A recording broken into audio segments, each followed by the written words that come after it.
कृष्ण कृष्ण हरे हरे, हरे राम राम राम हरे हरे। आज श्री श्री कृष्णदास बाबा जी इस कुसुम सरोवर वाले और श्री श्री हरिराम व्यास विशाखा सखी के अवतार ओ हो। हरिनाम व्यास जी महाराज की जय। अहमेवास्मेवाग्रे नान्यदियत सद सत्परम पश्चाद हम यदि तच्चयो अवशिष्ये स्वस्मै हम ऋते अर्थम यद प्रतीयेत न प्रतीयेत चात्मनि तद विद्यादात्मनो मायाम यथा भासो यथा तमः यथा महांति भूतानि भूतेषु चावचेष्वनो प्रविष्टान्य प्रविष्टानि तथा तेषु न तेष्वहमेतावदेव जिज्ञासे हम तत्व जिज्ञासुनात्मना अन्वय व्यतिरेकाभ्याम यत् स्यात् सर्वत्र सर्वदा। श्री श्री हरिराम व्यास प्रभु के हरे कृष्ण कृष्ण कृष्ण हरे हरे, हरे राम राम हरे हरे, हरे कृष्ण कृष्ण हरे हरे, हरे राम राम हरे हरे, हरे कृष्ण कृष्ण हरे हरे, हरे राम राम हरे हरे। श्री श्री हरिराम व्यास जी किशोर वन में श्री युगल किशोर के प्रकट करने वाले श्री श्री वृंदावन के निष्ठावानों में अन्यतम, संत सेवा में अन्यतम श्री श्री प्रभु की आज भगवत प्राप्ति है। श्री श्री कृष्णदास जी कुसुम सरोवर वाले प्रभु भी, तो उनके चरणों में मल्टीपल कोटि प्रणाम कीजिए। सर्वांग अपनी उनकी पदधूलि से अपने को ओहो भक्तिमय कीजिए, रसमय कीजिए। किशोरी की किंकरी भाव की प्राप्ति की निश्चित प्राप्ति का एक विश्वास रखिए।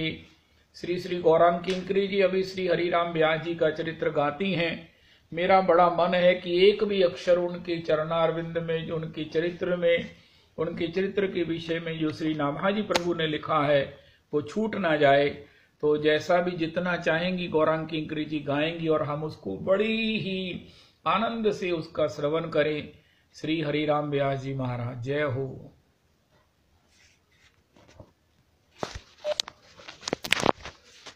श्री सद्गुरुदेव महाराज की जय। श्री श्री गोस्वामी नाभा जी महाराज द्वारा रचित श्री भक्तमाल, जिसमें हरिराम व्यास जी के चरित्र का वर्णन इस प्रकार से है। उत्कर्ष तिलक अरुदाम को भक्त इष्ट अति व्यास के, काहू के आराध्य मच्छ कच्छ नर हरि सुकर, बामन फरसा धरन सेतु बंधन जुसैल कर, एकन कै ये रीति नेम नवधा सो लाए, सुकुल सुमोखन सुवन अच्युत गोत्री जू लड़ाए, नौगुण तोरी नूपुर गुह्यो महत सभा मदि रास के, उत्कर्ष तिलक अरुदाम को भक्त इष्ट अति व्यास के। अर्थात श्री हरिराम व्यास जी भक्तों को ही अपना परम इष्ट मानते थे। इन्होंने उधर पुंड तिलक तथा तुलसी कंठी माला की अनंत महिमा का गायन किया है। कोई तो श्री मत्स्य कच्छप नरसिंह वराह वामन परशुराम रामकृष्ण आदि अवतारों की आराधना करते हैं। एक संप्रदाय ऐसा है जो कि नवदा भक्ति में ही निष्ठा रखता है। परंतु श्री सुमोखन शुक्ल जी के सुपुत्र श्री हरिराम व्यास जी ने तो वैष्णवों को ही प्रेम पूर्वक दुलराया। आपने रासलीला के समय महत पुरुषों की सभा में अपना यज्ञोपवीत तोड़कर उसमें श्री प्रिया जी के पांव। अब इसमें व्याख्या है उत्कर्ष तिलक दाम को। तिलक दाम के संबंध में श्री व्यास जी कहते हैं, जो तू माला तिलक धरे तो या तन मन व्रत की लज्जा और निबाह करे, करी बहुभांति भरोसो हरि को भव सागर उतरे, मनसा वाचा और कर्मणा तृण करी गनत धरे, सती न फिरे घाट ऊपर ते सिर सिंदूर परे, व्यास दास की कुंज विहारी प्रीति ना कहूं बिसरे। इसका भाव है कि श्री ठाकुर युगल किशोर जी एवं भक्त जन आपके परम इष्ट थे, अर्थात भक्तों को भगवान से भी अधिक मानते थे और उचित भी है। राम ते अधिक राम कर दासा। श्री व्यास जी की वाणी से इस तथ्य का उद्घाटन होता है कि भक्त अति इष्ट। मेरे भक्त हैं दे दो, भक्तनी जानो भक्तनी मानो, निज जन मोहि बतेऊ, माता पिता भ्रात मम भक्ते भक्त दमाद सजन बहनेयू। सुख संपत्ति परमेश्वर मेरे हरिजन जाति जनेऊ, भव सागर को बेरो भक्ते केवट बड़ हरिखेऊ। बूढ़त बहुत उबारे भक्तन लिए उबारी जरेऊ, जिनकी महिमा कृष्ण कपिल कही हारे सब ही बेऊ। व्यासदास के प्राण जीवन धन हरिजन बाल बड़ेऊ। अच्युत गोत्री जो लड़ाए। श्री व्यास जी भक्तों में ही भगवान के समस्त अवतारों का दर्शन करते थे। मत्स्य भगवान ने राजा सत्यव्रत की प्रलय से रक्षा की, उसी प्रकार भक्त रूपी मत्स्य भगवान श्री जीव रूपी सत्यव्रत की अवध्य रूपी प्रलय से रक्षा करते हैं। मत्स्य भगवान अनंत जल में निवास करते हैं, भक्त प्रेम सिंधु में निवास करते हैं।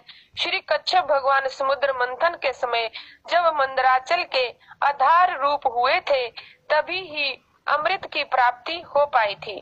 ठीक उसी प्रकार से वेद ही क्षीर सागर है, सुविचार ही मंदराचल है, सुविचार को सिर रखने के लिए संत ही कच्छप भगवान है। भगवान के नाम रूप गुण लीलादि ही सुधा है, अतः आप भक्तों में कच्छप भगवान की भावना करते थे। श्री नरसिंह भगवान ने हिरण्यकशिपु को मारकर भक्त प्रहलाद की रक्षा की थी, अतः भक्त रूपी नरसिंह अविवेक रूपी हिरण्यकशिपु को मारकर जीव रूपी प्रहलाद की रक्षा करते हैं। भगवान ने बराह रूप धारण कर हिरण्याक्ष को मारकर पृथ्वी का उद्धार किया था, उसी प्रकार से संत रूपी बराह भगवान मोह रूपी हिरण्याक्ष को मारकर बुद्धि रूपी पृथ्वी का उद्धार करते हैं। भगवान ने स्वयं वामन बनकर बलि के बढ़े हुए अभिमान को नष्ट किया था, उसी प्रकार से संत जन स्वयं नम्र होकर अन्य के अभिमान को नष्ट करते हैं। पुनः श्री वामन भगवान राजा बलि की भक्ति पर रीझ कर उनके वश में हो गए थे, उसी प्रकार से संत जन भी जीवों के भक्ति भाव पर प्रसन्न होकर उनके अधीन हो जाते हैं। श्री परशुराम जी ने दुष्ट क्षत्रियों का संहार किया था, उसी प्रकार से भक्त रूपी परशुराम दुर्गुणों का नाश करते हैं। श्री राम जी ने समुद्र पर सेतु बांधा था, उसी प्रकार से भक्तजन भवसागर पर भक्ति रूपी सेतु बांधते हैं।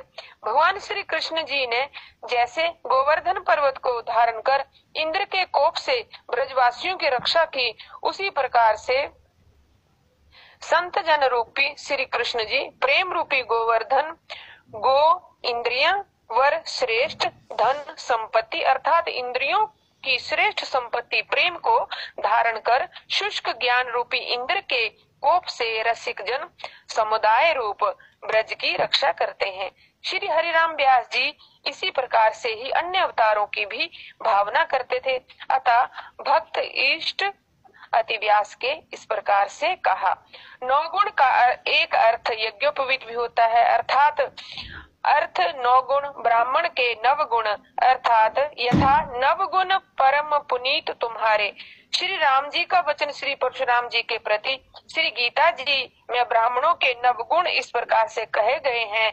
शमो दमस तपः शौचम क्षांतिर राजव मेवच ज्ञानम विज्ञानम मास्ति ऐक्यम ब्रह्म कर्म स्व भावजम अर्थात अंतःकरण का निग्रह, इंद्रियों का दमन, बहिरंग अंतरंग की शुद्धि, धर्म के लिए कष्ट सहन करना, क्षमा भाव, मन इंद्रियों और शरीर की सरलता, आस्तिक बुद्धि, शास्त्र विषयक ज्ञान एवं परमात्म तत्व अनुभव, ये ब्राह्मण के स्वाभाविक गुण कर्म है। श्री व्यास जी ने परम धर्म प्रेम पर इन समस्त गुण कर्मों को न्यौछावर कर दिया। ये है नौगुण तोरी का आध्यात्मिक भाव। महत सभा मधि इसका कहने का भाव ये है कि यदि 9 प्रकार के गुणों को त्याग करना अनुचित होगा, उपासना धर्म के विरुद्ध होगा, तो ये विराजमान महत पुरुष हमें रोकेंगे, परंतु किसी ने कुछ भी नहीं कहा। इससे ये सिद्ध हुआ कि प्रेम ही सर्वोपरि है। श्री स्वयंभू रामदेवाचार्य जी कहते हैं, शोभु शोभा जब रहे साधु सन्मुख होई, जनेऊ पहिरे हरि मिले हमहु पहिरे दो। आए गृह त्यागी वृंदावन अनुराग करी, गयो हियो पागी होए न्यारो तासो खीजिए। राजा लैन आयो एपे जायो बोना भायो, श्री किशोर उरझायो मन सेवा अति भीजिए। चीरा जर कसी सीख चीकनो खिसिल जाए, लेहू जू बंधाए नहीं आप बांध लीजिए। गए उठी कुंज सुधी आई सुख पुंज आए, देखो बंध्यो मंजू कही कैसे मोपे लीजिए। अर्थात श्री हरिराम व्यास जी के अंतर्मन में श्री धाम वृंदावन के प्रति अनुराग हुआ तो आप गृह त्याग कर श्री वृंदावन आ गए, और यहाँ आने पर आपका हृदय श्री धाम वृंदावन के प्रति इस प्रकार से अनुरक्त हुआ कि जो लोग वृंदावन से बाहर जाते आप उनसे असंतुष्ट हो जाते थे। ओरछा नरेश महाराज मधुकर शाह आपको अपने साथ लेने के लिए आए, परंतु श्री ठाकुर श्री युगल किशोर जी ने आपके मन को अपनी ओर इस प्रकार से आकृष्ट कर लिया था कि आपको श्री वृंदावन से बाहर जाना परम कष्टदायक लगा। आपकी मन बुद्धि संत भगवंत की सेवा में ही सराबोर रहती थी। एक बार आप श्री ठाकुर जी का श्रृंगार करते हुए श्री ठाकुर जी के सिर पर पाग बांध रहे थे, परंतु वह पाग अत्यंत चिकनी होने के कारण श्री ठाकुर जी के सिर से बार बार खिसल जाती। जब अनेक बार बांधने पर भी पाग ठीक प्रकार से नहीं बंधी तो आपने श्री ठाकुर जी से झुंझलाकर कहा, अजी देखो, या तो आप मुझसे पाग बंधवा लीजिए, यदि मेरे द्वारा पाग बांधना आपको रुचिकर नहीं है तो आप ही स्वयं भली भांति रूप से बांध लीजिए। इस प्रकार से आप श्री ठाकुर जी से कहकर श्रृंगार छोड़कर कुंज में जाकर भजन कीर्तन में ध्यानस्थ हो गए। जब स्वयं ठाकुर जी ने ही पाग बांध ली तो किसी सेवक ने श्री राम व्यास जी से जाकर कहा कि आज तो श्री ठाकुर जी ने ही स्वयं अत्यंत ही सुंदर ढंग से पाग बांधी है।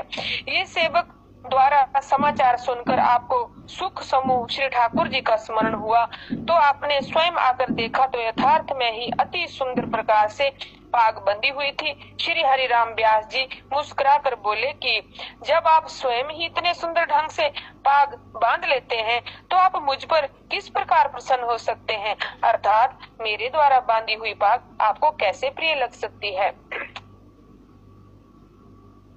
आए गृह त्यागी, इसमें व्याख्या है श्री हरिराम व्यास जी का प्रादुर्भाव श्री बुंदेलखंड की राजधानी ओरछा में संमत 1567 मार्ग शीर्ष कृष्ण पक्ष पंचमी तिथि को हुआ था।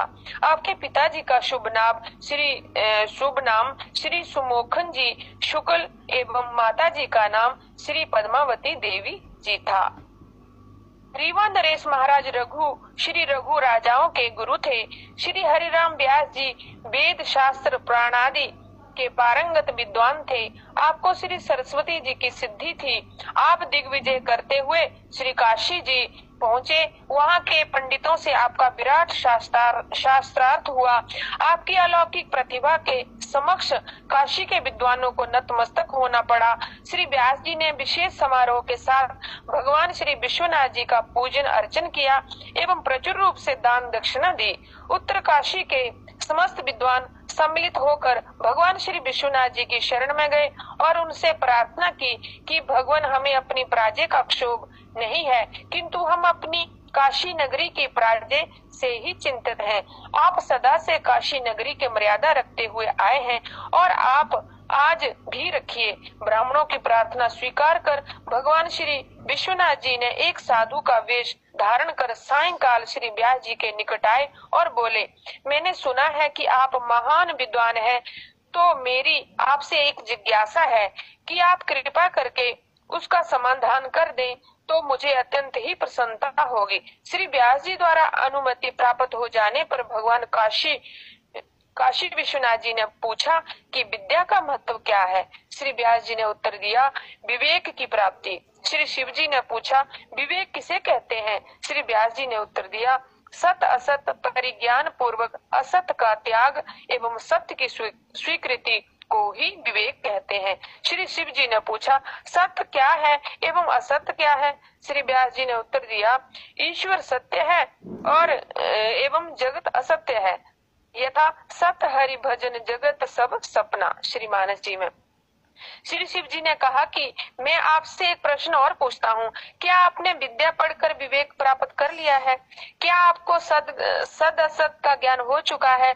क्या आपने असत को त्याग कर सत्य को स्वीकार किया है? यदि नहीं तो आपका प्रकांड पांडित्य व्यर्थ है, भार मात्र है। अरे क्या विद्या का फल शास्त्रार्थ करके मात्र साधु ब्राह्मणों को पराजित करना, उन्हें अपमानित करना, उन्हें मृत्यु तुल्य कष्ट पहुंचाना ही है?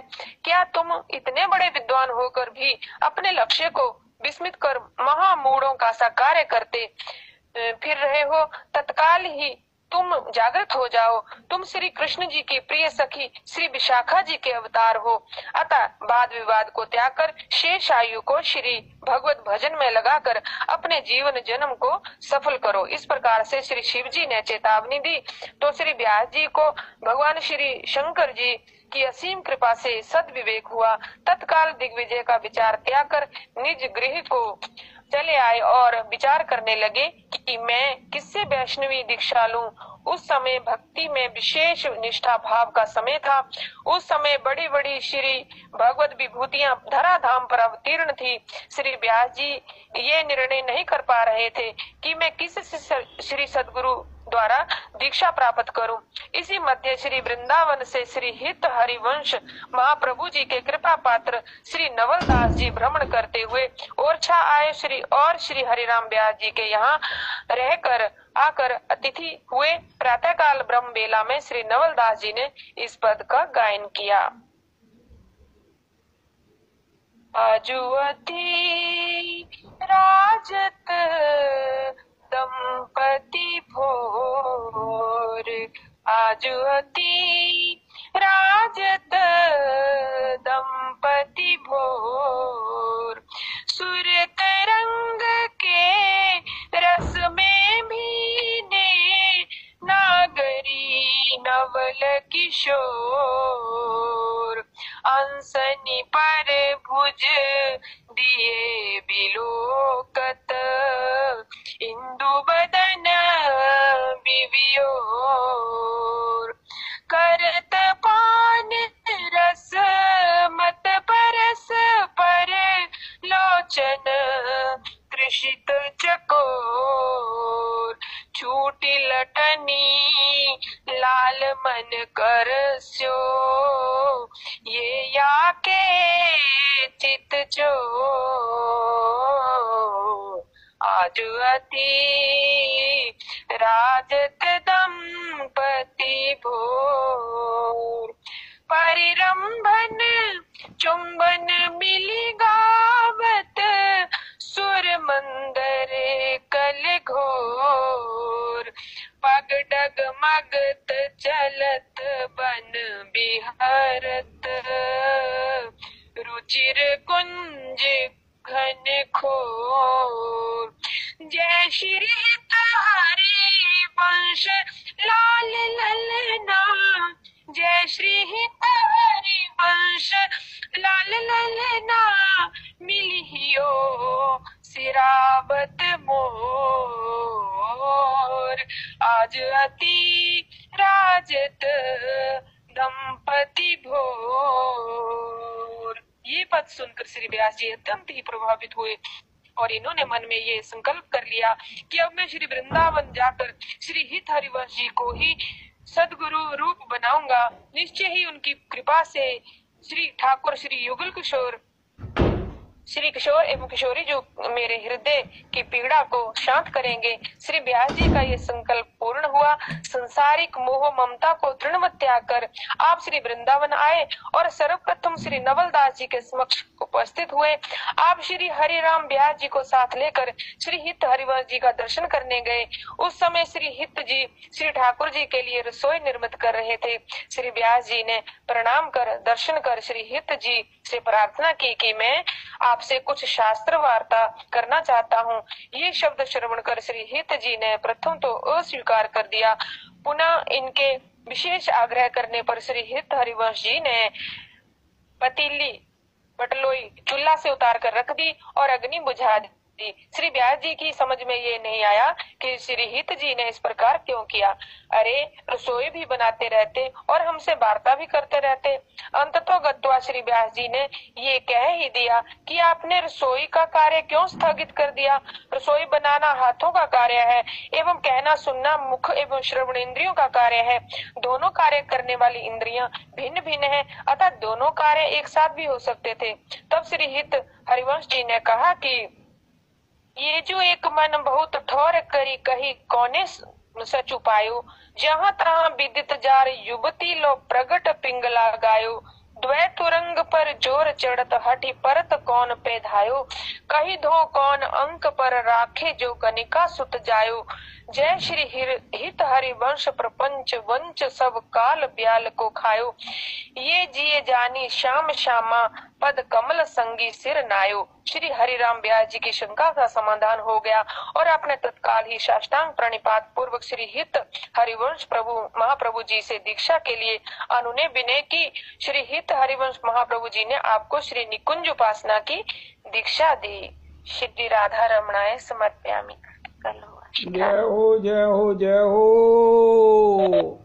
श्री श्री हरिराम व्यास जी, मैं क्या बताऊं कि श्री हरिराम व्यास जी सभी महापुरुष मेरे प्राण सर्वस्व हैं। तथापि श्री हरिराम व्यास जी का तो नाम सुनते गाते मेरे को पुलकावली होने लगती है। किशोर वन से निकलते ही श्री हरिराम व्यास जी के प्रभु के स्मरण से उनके प्रगट ठाकुर युगल किशोर जो आजकल पन्ना में विराजते हैं, पन्ना स्टेट में, पन्ना कोई होगा सिटी, उसमें श्री युगल किशोर इनके द्वारा प्रगट श्री किशोर वन में प्रकट हुए थे युगल किशोर,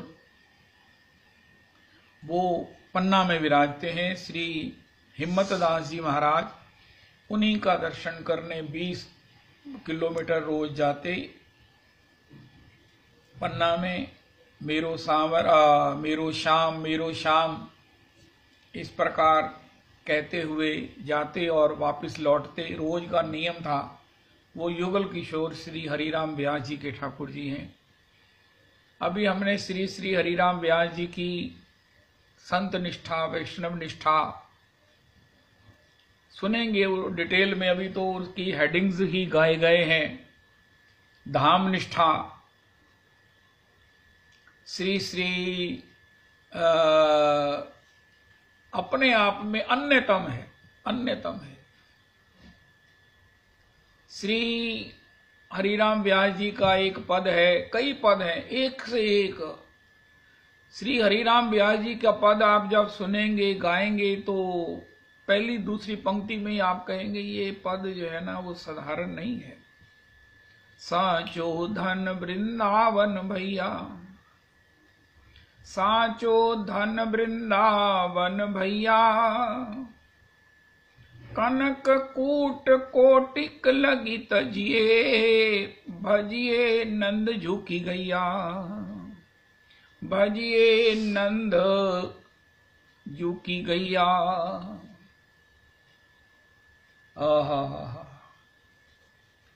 चारों मुक्ति कहा ले करिए, जहां न यशोदा मैया,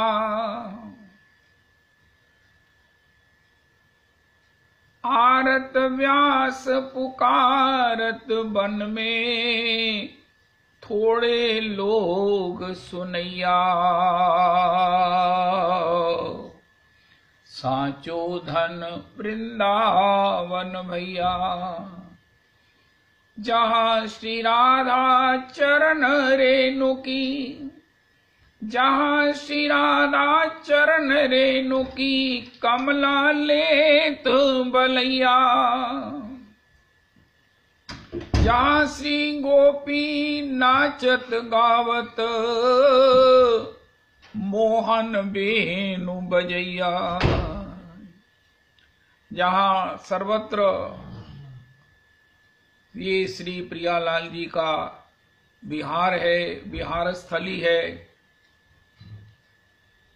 श्री भगवान का परिकर जहाँ नित्य उपस्थित है,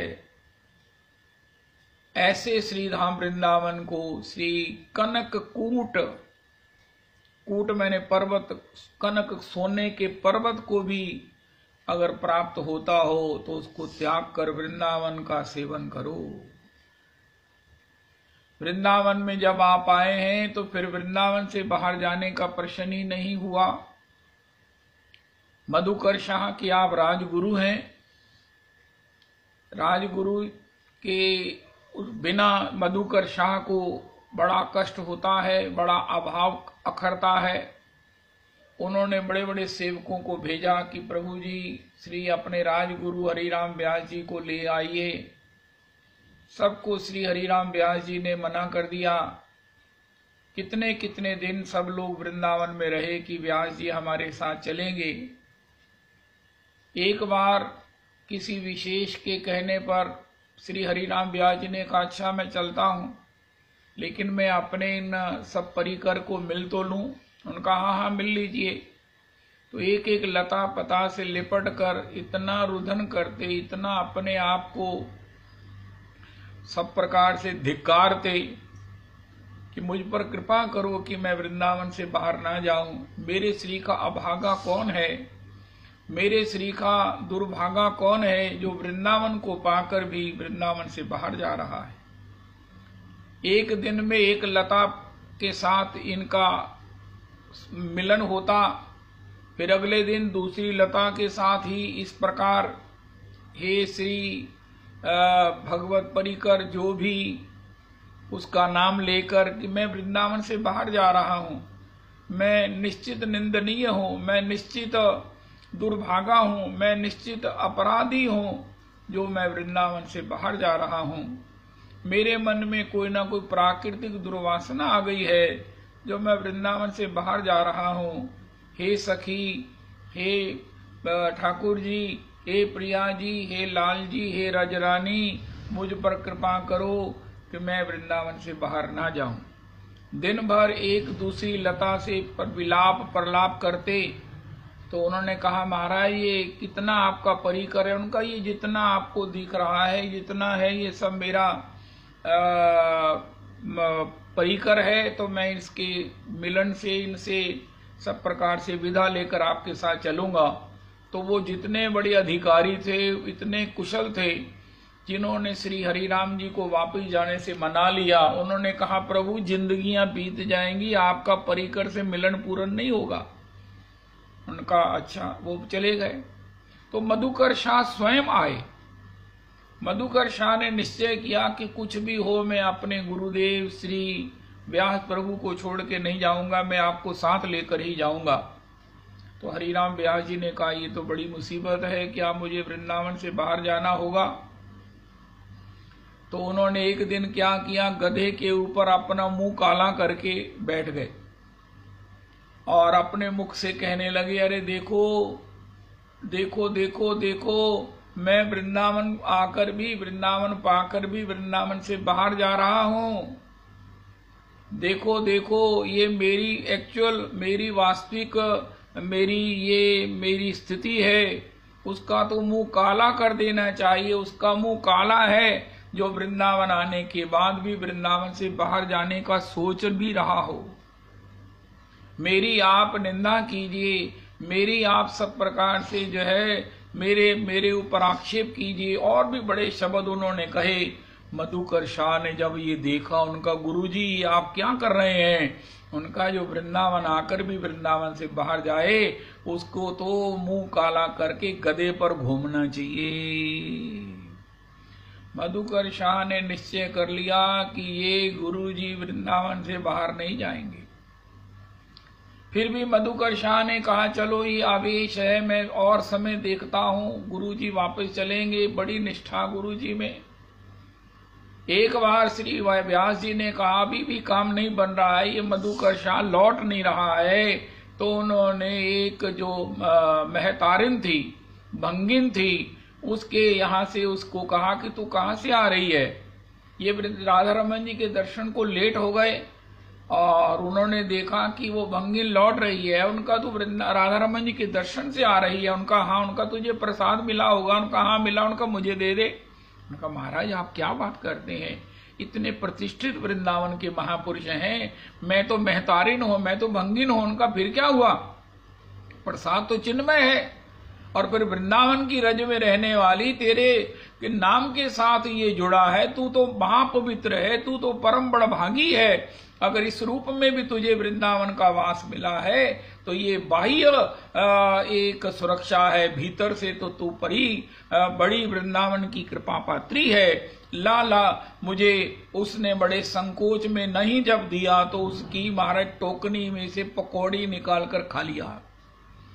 अब तो मधुकर शाह ने कहा, मेरे गुरुजी तो सब प्रकार से इनका मानसिक संतुलन खराब हो गया है, अगर इनके साथ मैं रहा तो मेरी भी हालत पता नहीं क्या कर देंगे। मधुकर शाह लौटने को विवश हो गया, लेकिन अपनी निष्ठा से मधुकर शाह ने कहा, प्रभु जी मैं अपने देश जा रहा हूं, आपके बिना मैं नहीं रह पाऊंगा, लेकिन मुझे कुछ ऐसा भजन प्रक्रिया बताइए, मुझे भजन बताइए जिससे कि मैं आपके चरणारविंद को और भगवान के श्री चरणारविंद को प्राप्त कर सकूं, उनकी सेवा को प्राप्त कर सकूं। मेरा राजा के रूप में मेरा लिए क्या आदेश है? उनका मधुकर शाह, तुम अपने यहां जाओ और संतों की सेवा करो। उनका संत कौन है? उनका जिनके मस्तक पर तिलक हो, निम्बार्क संप्रदाय का हो, पुष्टि मार्गीय हो, रामानंदी हो, रामानुज हो, गौड़िया हो, श्रीमन माधोगढ़ेश्वर संप्रदाय का हो, किसी के मस्तक पर तिलक देखो, गले में कंठी देखो तो उसको जो है वो चरण धोवो और उसको सब प्रकार से जिमाओ, उसको सब प्रकार से प्रसन्न करो। संतों की सेवा करने से ही राजा होने पर भी तुमको तुम्हारे अभीष्ट की प्राप्ति हो जाएगी। मधुकर शाह जी महाराज अपने राज्य लौट गए और उन्होंने नियम बना लिया कि वो जो है वो संतों की सेवा करते। अब संतों की जमात इनके यहाँ जुटने लगी। श्री मधुकर शाह उनके चरण धोते, स्वयं उनके सब प्रकार से जो है वो उनको प्रसन्न करते, ठाकुर जी को भोग बनता ठाकुर जी का और उनको प्रसाद वितरण होता। अब इनके मधुकर शाह के भाइयों ने उनको अलग कर दिया कि महाराज आप तो इस प्रकार सारी संपत्ति को लुटा देंगे। मधुकर शाह ने कहा कोई बात नहीं है। तो मधुकर शाह फिर भी वो संतों की सेवा करते रहे, संपत्ति क्या कम होनी थी। आखिर उनके भाइयों ने कहा ये तिलकधारी को अपन भगवान के भी बढ़कर संत मानते हैं, उनकी सेवा करते हैं, उनका चरण धोते हैं, तो इनकी निष्ठा को देखें। इन्होंने, इनके भाइयों ने क्या किया, गधे के लिए तिलक लगाकर उसके गले में कंठी पहनाकर इनके यहाँ भेज दिया।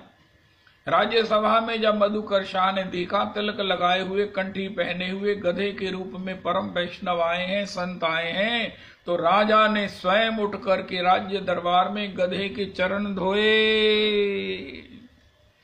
ऐसा भक्तमाली कहते हैं कि गधे के चरण धोते ही उसमें से गोपाल जी प्रकट हो गए। गोपाल जी ने प्रकट होकर कहा, व्यास मैं तुम्हारी निष्ठा पर प्रसन्न हूं, तुम कुछ वर मांग, मधुकर शाह वर मांगो। मधुकर शाह ने कहा, प्रभु संतों में मेरी इसी प्रकार निष्ठा बनी रहे, मैं संत सेवा के इस महान सौभाग्य सुख से कभी वंचित ना हूं। अब मुझे अपने गुरुजनों की परम कृपा दृष्टि भी प्राप्त होती रहे। भगवान ने मधुकर शाह को ये आशीर्वाद दिया। श्री श्री हरिराम व्यास जी के यहाँ वृंदावन के आवास के समय श्री एक दो संत आए और वो हरिराम व्यास जी के सत्संग लाभार्थ आए थे। हरिराम व्यास जी उनको सब प्रकार से सत्संग करते उनके साथ। वो अपने साथ शालिग्राम जी लाए थे एक डिबिया में, तो वो शालिग्राम जी को निकालकर उनकी सेवा करते। आखिर श्री युगल किशोर के मंदिर में ही उनको पधरा दिया गया। आखिर वो संत कहते, महाराज अब हमें आज्ञा दीजिए, आपके संग से, आपके द्वारा भगवत भजन से हम अतिशय कृत्य हुए, अब हमें आज्ञा दीजिए। हरिराम व्यास जी कहते, भैया वृंदावन आने के बाद कहाँ जाना चाहते हो? उनका हम अपने देश जाएंगे। उनका भैया देश तो वो है जिसमें हमारा प्यारा नंद कुमार रहता है, जहां हमारी श्री स्वामिनी जी रहती हैं। यही तो देश है, यही तो ससुराल है। ससुराल के बाद तुम मायके में क्यों जाओगे?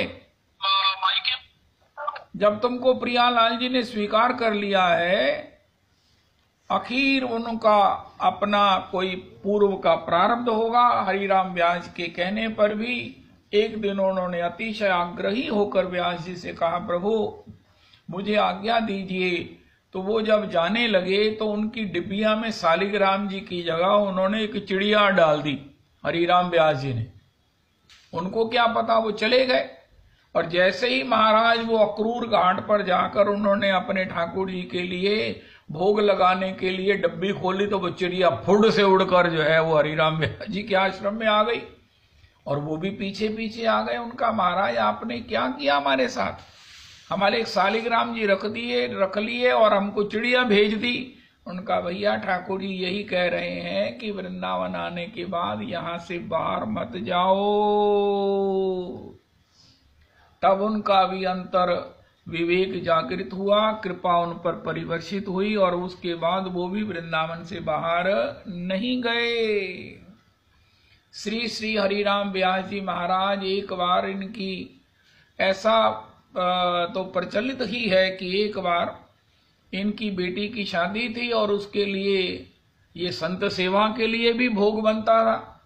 बेटी के लिए, उनके आने वाले बारातियों के लिए बड़े बड़े सुंदर पकवान बने और संतों के लिए जो साधारण दाल रोटी बनती थी वो बनी।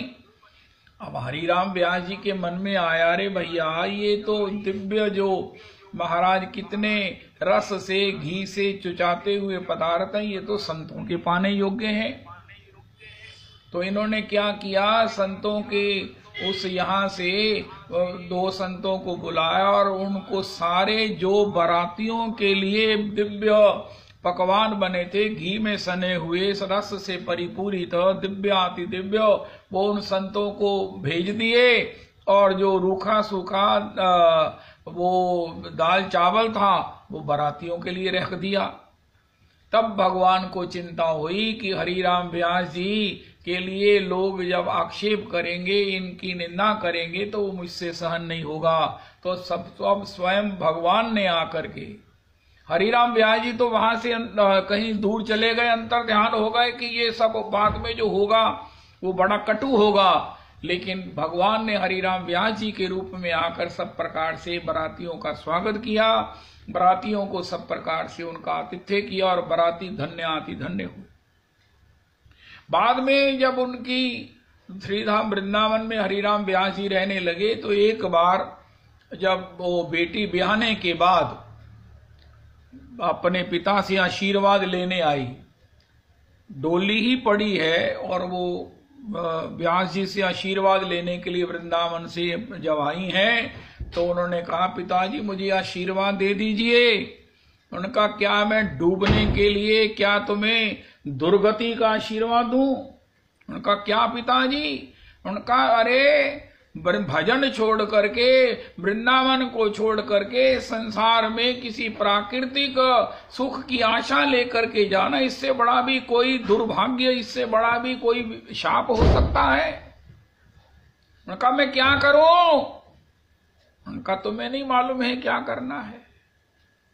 तो तत्काल ऐसा हरिराम व्यास जी के विषय में लिखा है, वृंदावन की निष्ठा के अंतर्गत उसने तत्काल अपना सिर मुड़वाया और हरिराम व्यास जी से दीक्षा लेकर वो वृंदावन में रहकर भजन करने लगी, जीवन भजन के साथ बिताया। ऐसे भजन निष्ठ, ऐसे धाम निष्ठ श्री श्री हरिराम व्यास जी महाराज। हरिराम व्यास जी की पदावली की बुक है मेरे पास। मैंने किशोरवन जब मैं सत्संग करता था, एक स्वप्न था, एक भगवान ने कृपा किया, राधा रमन जी के श्री गोसाई किशोरी लाल जी जहां जिस व्यास आसन पर सत्संग करते थे, बहुत सर्वमान्य गोसाई जी, उसी आसन पर मुझे भी काफी देर सत्संग करने का सुयोग सौभाग्य मिला, जिसमें श्री गिरिराज दासा भान जी भी और एक और महापुरुष आते थे। 2-4 श्रोता होते थे। अमृतसर में भी कोई आते भक्त तो भी वो व्यास किशोर वन में आते, 2 श्रोता से लेकर 10-12 कभी 20 भी हो जाते। और एक मैया थी, रोज मुझे 5 रुपए वो चढ़ा देती व्यास आसन पर, और उससे मुझे 45 रुपए की टोटल जो है वो आमदनी हुई थी। मैंने उसके 5-5 के नोट सुरक्षित रखे थे, अब वो पता नहीं कहाँ रखे गए या खर्च हो गए। बड़ी भावुक मैया थी, किशोर वन में ही ऊपर रहती थी। तो श्री श्री हरिराम व्यास जी महाराज का वो स्थान जो श्री किशोर वन है, किशोर वन में श्री श्री हरिराम व्यास जी का ये वैसे ही महत्व है उसका, जैसे श्री निधि वन है, जैसे श्री श्री अपने सेवा कुंज है। बिल्कुल सेवा कुंज के साथ उसकी बिल्कुल एडजॉइनिंग श्री किशोर वन है। तो अब मुझे स्मरण भूल रहा है मैंने किस लिए ये सब कहा। तो किशोर वन में श्री श्री हरिराम व्यास जी महाराज भजन है, उन भजन करते श्री हरिराम व्यास जी महाराज के विषय में श्री श्री यूं बसिए वृंदावन बीथिन। हरिराम व्यास जी की वो पदावली की बुक मुझे वहां से मैंने तब ली थी, और उसका कोशिश करके एक एक पद रोज गाने की कोशिश करेंगे। पहले श्री गौरांग किंकरी जी हरिराम व्यास जी का चरित्र गाती रहेंगी जितना इनका मन होगा, और उसके साथ फिर राजन या रविदास जी एक एक श्री हरिराम व्यास जी का पद गाएंगे। श्री हरिराम व्यास जी के पदों में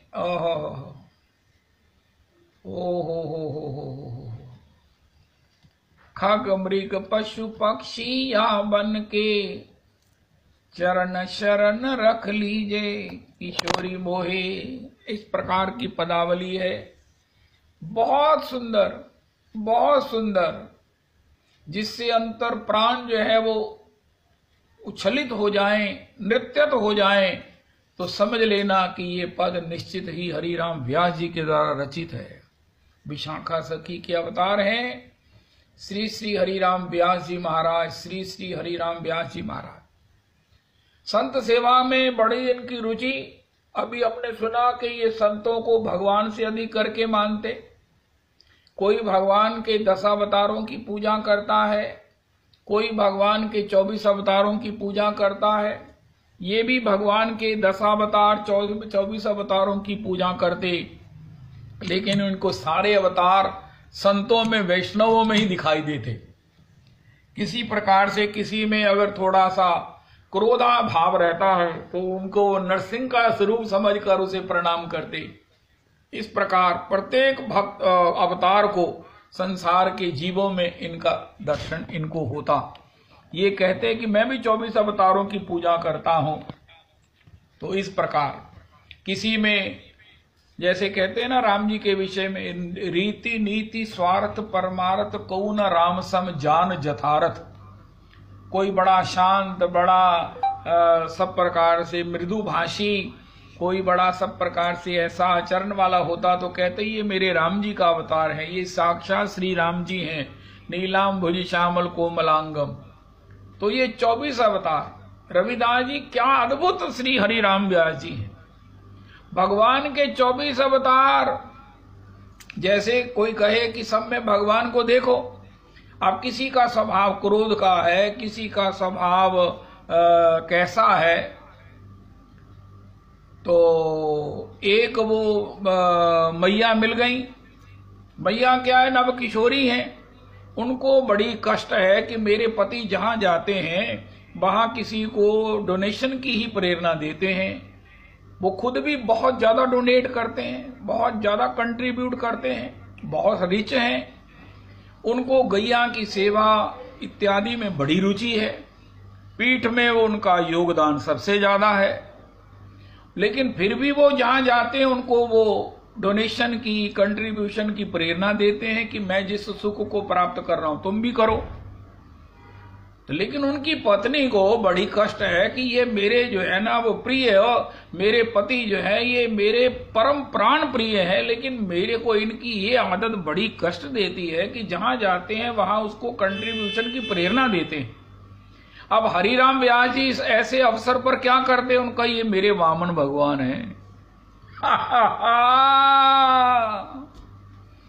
हमारे मंदिर में एक छोटे कद के क्या नाम था उनका, भगवान दास जी, वो हमारी पम जी जो बंगला सीख के आई थी कलकत्ता, यहाँ उन्होंने बंगला में गाया था, उनके ससुर जो उनके छोटे कद के कारण उन्हें हम कहते थे वामन भगवान।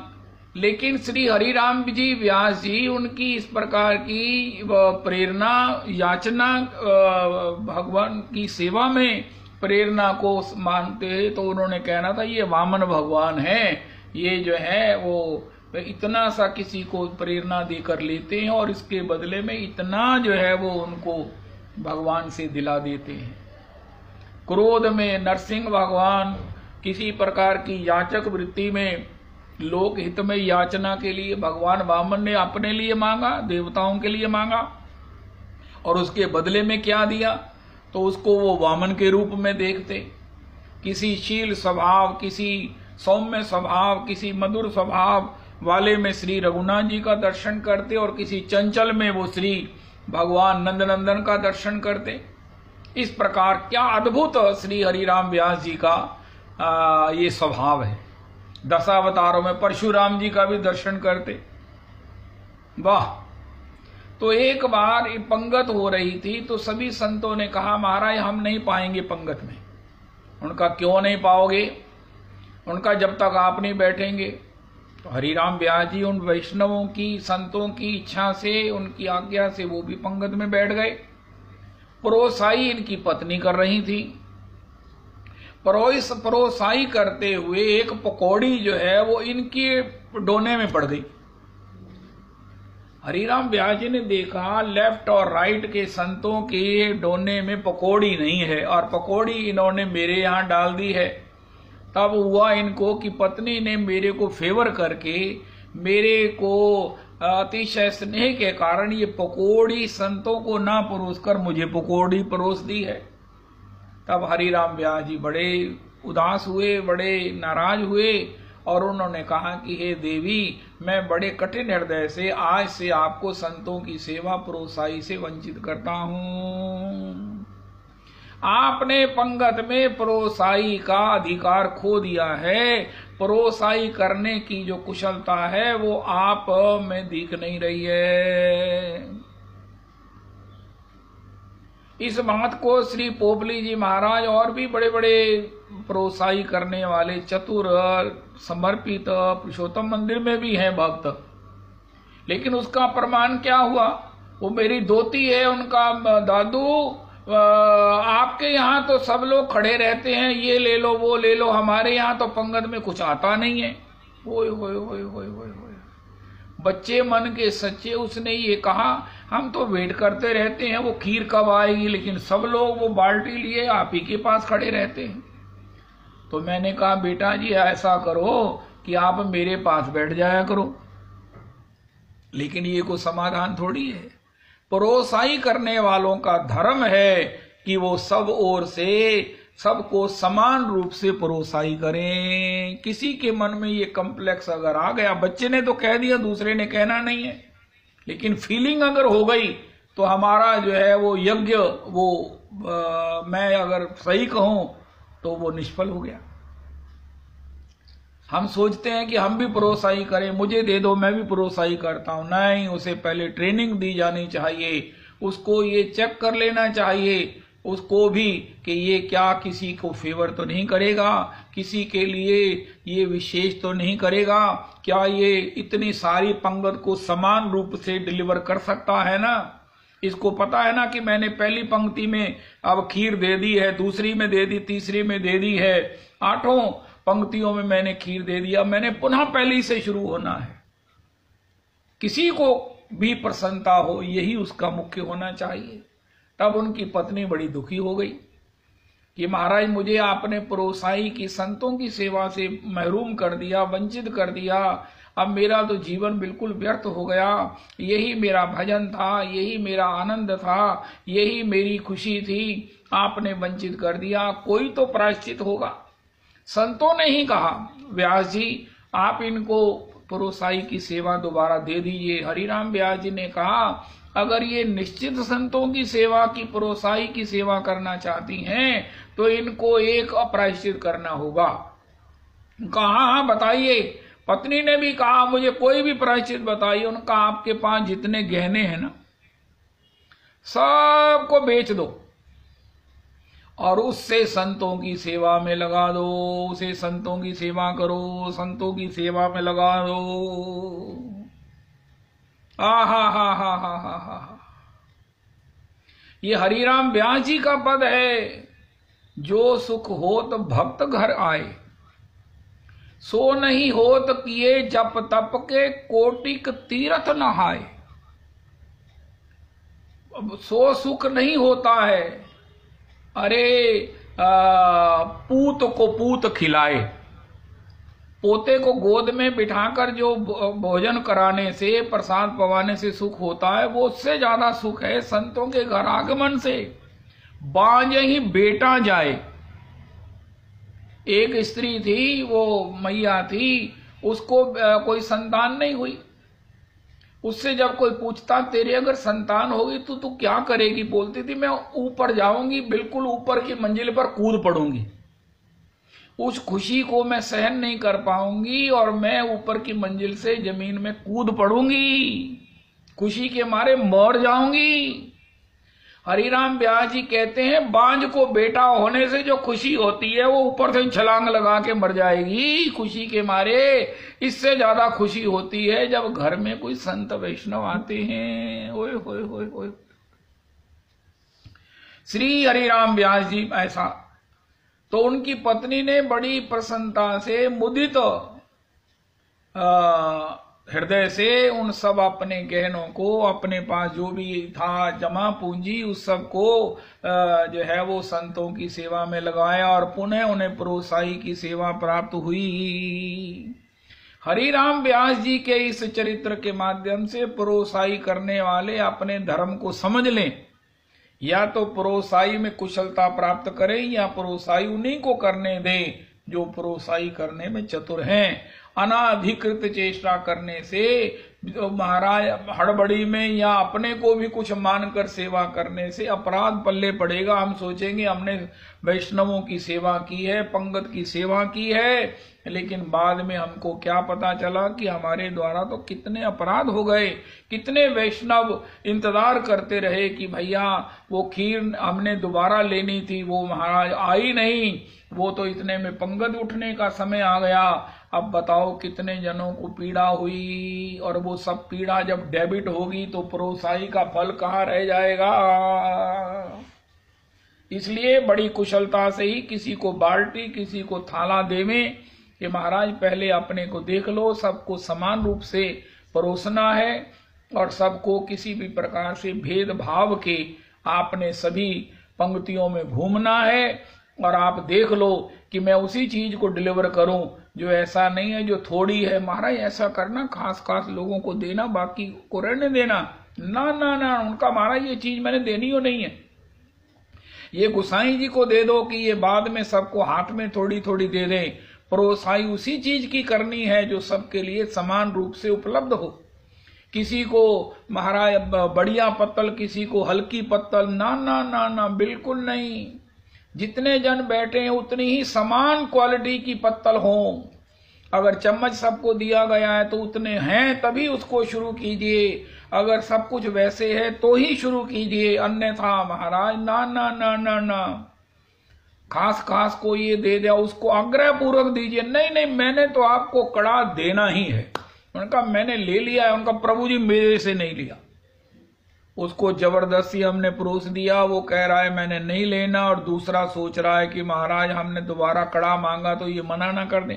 अरे अभी तो तुझे दिया है, कितना खाएगा? तो कहीं मुझे डांट ना दें, चुप रह जाओ, लेकिन मेरे को टेस्ट ही बहुत लगा है। मूंगी दाल का कड़ा है, ये बड़ा दुर्लभ है और बना भी बहुत सुंदर है, ठाकुर जी ने आरोगा हुआ है, लेकिन दोबारा मांगने से कहीं झुंझलाना पड़े कोई परोसाई करने वाला, वो चुप रह जाता है। लेकिन उसकी जो नीयत, उसका जो मन बीच में रह जाता है ये सब डेबिट प्रोसाई करने वाले के खाते में होगा। या तो किसी को दोबारा मत पूछिए। अगर आग्रह करना है कि नहीं महाराज मैंने तो आपको देना ही, आपने मेरे हाथ से नहीं लिया है, थोड़ा जबरदस्ती हमने डाल दिया पत्तल में, तो वो जो इच्छा कर रहा है कि मैं दोबारा मांगू तो मुझे मना ना कर दे। हम किसी को गिरिराज जी का सूखा प्रसाद देते हैं, सबको कहते हैं हाँ हाँ हाँ ले लीजिए ले लीजिए। वो कोई कहता मुझे एक और दे दीजिए, अरे एक और कहां से दे दें तुझे को। तो ऐसा करना, परसों आना, अगर बचेगा तो तुझे दे दूंगा। और उसके सामने ही किसी को कहते हैं उनका महाराज मैंने 2 नहीं लेने हैं। उनका नहीं नहीं तुम 2 क्यों नहीं लेने हैं, एक तुम किसी को दे देना, मैंने आपको 2 ही देने हैं। किसी को हम कहते तुमने 4 ही लेने हैं, तुम उसको भेज देना, तुम इसे भेज देना। वो कहता है महाराज मुझे पंगत भेद मत करो, मुझे इतना ही दो जितना सबको दे रहे। उनका नहीं तू बस सोच नहीं, मैंने जो कहा ना वही करो, बस ले जाओ, देखो नहीं कितना डाला है मैंने। और दूसरा बेचारा बाद में वो ही कहता है कि देखो जी मैंने इनसे कहा मुझे और दे दो, तो मेरे से ये कह रहे थे तुमने अभी तो लिया है, मैंने देखा तुझे तूने लिया। उनका हाँ मैंने लिया है लेकिन मुझे एक और दे दो। उनका नहीं एक और नहीं मिलेगा, सबको एक मिला है। वो कहता मेरे सामने तो अभी आप आग्रह पूर्ण किसी को 4 लेने के लिए कह रहे थे, अपना अधिकार जताकर कह रहे थे 4 ही देने हैं तुम्हें, 4 ही तुमने लेने हैं। बाद में गुसाई जी से भी आपने दिलवा दिए, वो बेचारा लेना नहीं चाहता है। रास्ते में वो गैया को डाल के जाता है, क्योंकि अगर वो 4 डोने ले जाएगा, 4 सूखे प्रसाद के वो पैकेट ले जाएगा तो उसको पचाएगा कौन, मरेगा कि नहीं मरेगा वो। ये कितना भयानक शब्द मैंने आपको निवेदन कर दिया। वो रास्ते में गैया को डालता है और भगवान से प्रार्थना करता है, हे प्रभु मुझे बचाओ, मुझे बचाओ, पहले मैंने ग्रहण का दोष किया है, अब मैं गैया को डालकर इसका प्रायश्चित करने की कोशिश कर रहा हूं, कर नहीं पा रहा हूं। नहीं नहीं नहीं नहीं नहीं नहीं। वो एक आता है ना, प्रसंग आता है, वो एक व्यक्ति था, वो किसी कंपनी में काम करता था, उसका जो मालिक था वो विदेश में रहता था। एक बार वो कंपनी का मालिक आया तो उसके एम्प्लॉय ने जो है ना बड़ा सुंदर बड़ा लोन पर वो डाइनिंग टेबल लाया, बड़ा सुंदर कटलरी और सब कुछ उसने सजाया। और जब वो मालिक आया तो उसने कहा कि थाला नहीं आपके घर में, उनका है। और थाले में कटोरी में उसने डाला और उसमें खिचड़ी डाली और चम्मच भी बाहर निकाल दिया, जमीन पर पलथी मार के बैठ गया। उनका महाराज ये आप क्या कर रहे हैं। उनका मैं हिंदुस्तान में इस प्रकार खाने आया हूं, ये डाइनिंग टेबल तो हमारे यहाँ बड़े बड़े कीमती होते हैं, मेरे घर में तो सोने का डाइनिंग टेबल है, लेकिन मैं यहाँ जमीन पर पलथी मार के हाथ से खाने के लिए आया हूं। तब उनको कितनी शर्मिंदगी हुई। इसी प्रकार हम किसी के लिए अगर करें तो उसकी रुचि देखो और उसे भी उतना ही उसी प्रकार डील करो जैसे किसी को करते हैं। पर श्री हरिराम व्यास जी के इस चरित्र से हम निश्चित प्रेरित हों, निश्चित ही हम अपने स्वभाव में एक जो है वो एक परिवर्तन लाएं, जो उचित है वही करें। इस प्रकार श्री हरिराम व्यास जी के चरित्र के और कई प्रेरणास्पद प्रसंग हैं। एक बार हरिराम व्यास जी के यहाँ किसी ने गणेश जी की पूजा कर दी, तो श्री हरिराम व्यास जी को पता चला। उन्होंने कहा वो मरे जिन्होंने मेरे घर गणेश पुजायो। गणेश जी हैं सकाम उपासना के प्रधान देवता। अगर आपको कुछ चाहिए, किसी प्रकार की कोई कामना है, आपने कोई यज्ञ करना है, कोई अनुष्ठान करना है जो सकाम है, उसके लिए पहले गणेश जी की वंदन करो, विघ्नों की निवृत्ति होगी, अभिष्ट की प्राप्ति होगी। लेकिन मेरे घर गणेश पुजा दिया, वो मरे मरे जिन्होंने मेरे घर गणेश पुजायो। ऐसे अकिंचन, ऐसे परम विशाखा सखी स्वरूप, परम परम परम परम तम चरम तम अन्यतम श्री श्री हरिराम व्यास प्रभु के चरणों में कोटान कोटान कोट प्रणाम है।